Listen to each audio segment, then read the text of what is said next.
It's the 18th of Jan 2023, and this is our monthly R&D update, looking back towards the beginning of December 2022. And what a busy few weeks it continues to be in the R&D market. So closing off 2022, we've seen significant changes being proposed with regards to the R&D schemes, and that's caused disquiet amongst some advisors and companies. And following the Research and Development Communication Forum on the 7th of December, we saw the publication of draft HMRC guidance for the legislative changes that are coming in from April 2023.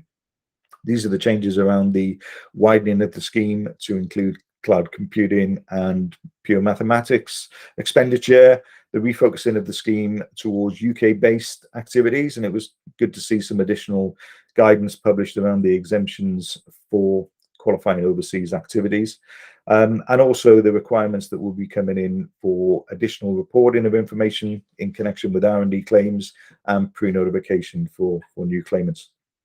And we published a blog post on our website at the end of December, giving details around all of those changes for you. HMRC have asked for feedback on that consultation by the 28th of February. We're currently poring over the documents, and we'll be writing back to HMRC and reaching out to customers as usual to let them have our thoughts and suggestions.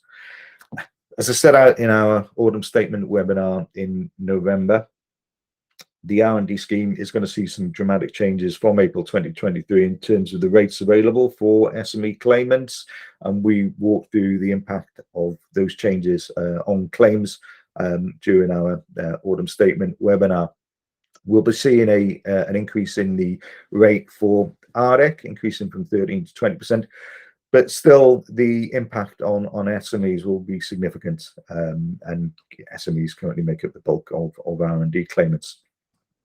During 2022, we've seen increased concern about compliance within R&D claims, and HMRC have significantly increased their inquiry activities in this area.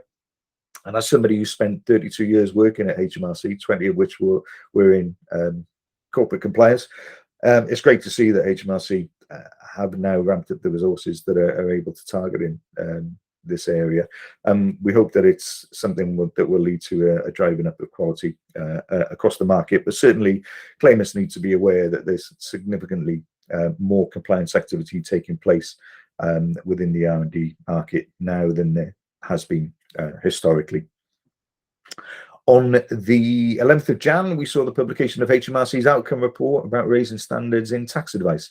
And that report specifically mentions R&D advisors who help companies claim R&D repayments. And we were contributors to that consultation.